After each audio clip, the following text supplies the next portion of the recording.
Ассалаумағалейкум қазақ елі. Мына төрт құбылаң тең болсын жобамыз бүгін түсірілімде, және осы өздеріңізден келген сұрақтардың бір бөлімі бұл біздің тауып жатқан табысымызға қатысты келді. Сұрақтың көрінісі мынандай көріністе: жалпы алдыма қойған мақсатыма сол жетістікке жетудің осындай бір 5 қағидасын, ережесін айтсаңыздар деген мағынада сұрақ келді. Құрметті жастар, әрине бұл жетістікке жетудің жолдары өте көп, бірақ соның өздеріңіздің сұрауларыңыз бойынша сол 5-еуіне тоқталып өтейік. Ең алғашқысы ол ниеттен басталады. Ниет. Бұны Пайғамбар хадисінде айтады: иннамал аъмалу бинният. Әрбір амалдарыңыз ниеттеріңізге жараса болады дейді. Бұны қазақ айтады: жақсы ниет жарым ырыс дейді.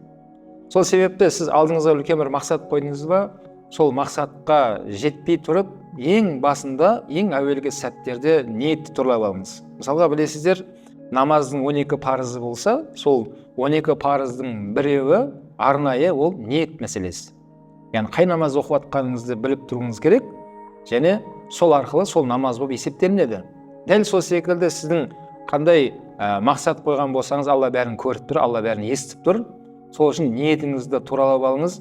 Үлкен осындай еліме осындай пайдамды тигізетін, әлсіздерге қорған болатын, осы жобам арқылы елімнің өсіп өркендеп, осындай алпауыт мемлекеттермен терезесі тең болу үшін мен де үлесімді қосамын деген осындай бір жақсы ниеттер болу керек. Кәсібім арқылы артында өсіп келе жатқан жастарға үлгі болам деген жақсы ниетпен, немесе спорт саласына кетіп бара жатқан кісі болсаңыз, үлкен сол белестерді бағындырып көк туымызды желбіретемін, сол арқылы әлемге осы елімізді танытамын деген сияқты кез келген жетістікке жету деген сөз сіздің сондай алып бара жатқан жолыңыздың бұл соңы.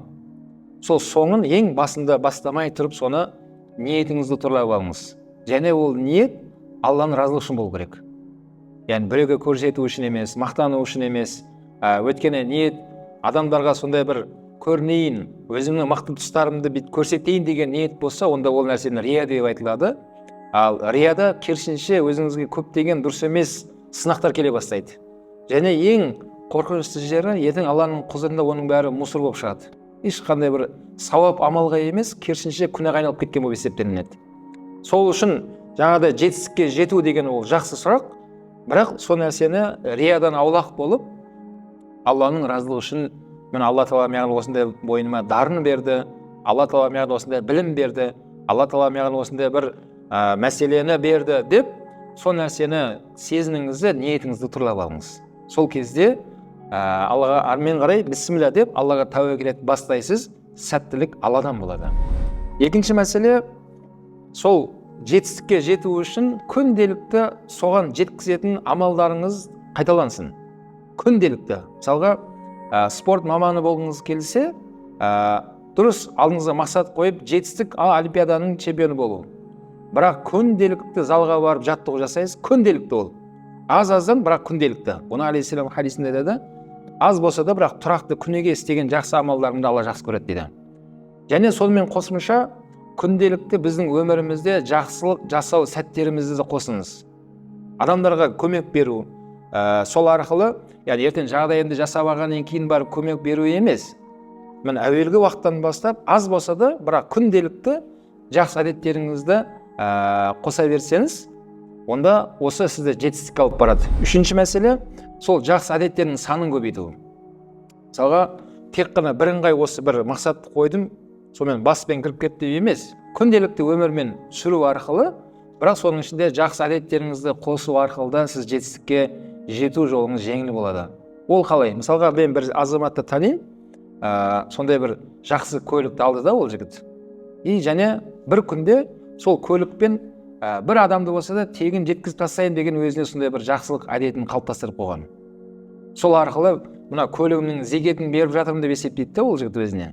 Бірақ сол бір жақсы әдеті, яғни оның мынаяқтағы үлкен жасап жатқан жобаларына, жетістікке жетуіне міндетті түрде үлесін қосады. Неге? Өйткені күнделікті біреуге жақсылық жасау арқылы, немесе жаңағыдай науқас болып қалған кісілердің жағдайын сұрау арқылы, яғни күнделікті, бірақ аз болса да қайталаңыз сол амалдарды. Осы амал иншалла сіздің жетістікке жетуіңізге септігін тигізетіндігін ғалымдар ескерткен. Және одан кейінгі төртінші жетістікке жетудің жолы, әрбір жеткен жетістігіңізді оны шынайы қуана біліңіз, бағалай біліңіз. Кәдімгідей, мысалға адам бір ескі көлік болса да, алғашқы алған көлігіңіз қандай сізге қуаныш сәтті сыйлады. Бірақ соны кейінді жаңа көлік алған кезде сол бірінші көлік алғандай болып қуана алмасаңыз, онда біліңіз, сіздің ойыңыз басқа жаққа кетіп қойғансыз. Сол үшін әрбір сәтті, әрбір жеткен жетістікті Алладан келген нығмет екендігін сезініңіз, оған шынайы қуанып көңіліңізді ұстап жүріңіз. Алла Тағалаға көп шүкірлік айтыңыз. Алла Құран кәрімде егер шүкір ете алсаңдар арттырамын деген Алланың уәдесі бар.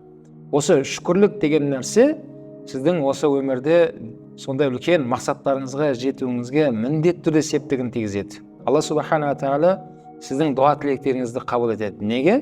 Өйткені Алла Тағала өз уәде берді. Шүкір еттің ба, мен арттырамын деп тұр.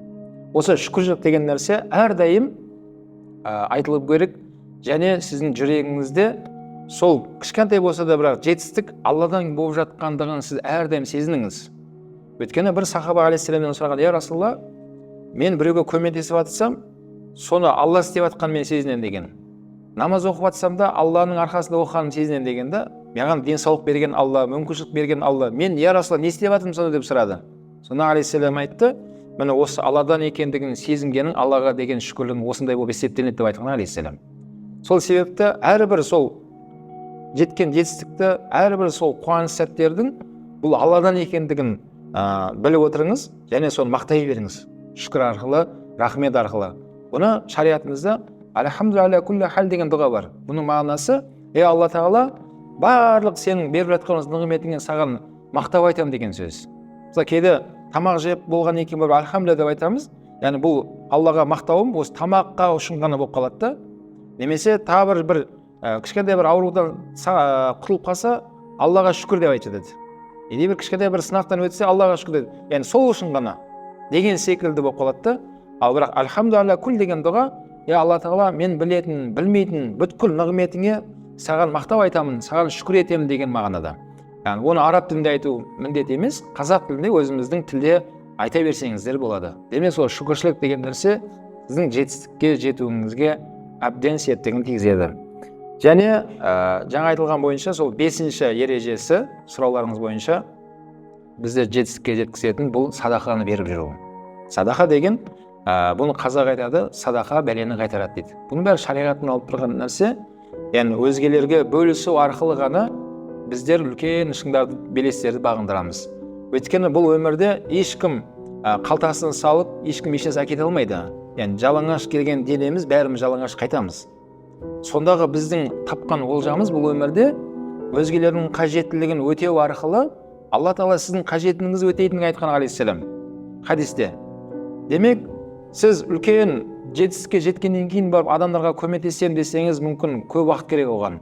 Бәлкім ол күнде Алла нәсіп етсін, бірақ оған дейінді аз болса да, бірақ сол садақаңызды, көмегіңізді бөлісу арқылы ғана адамдардың ризашылығына, олардың батасын алу арқылы, алғысын алу арқылы да біліңіз, сондай жетістікке жету жеңіл болатындығын ғалымдар ескерткен.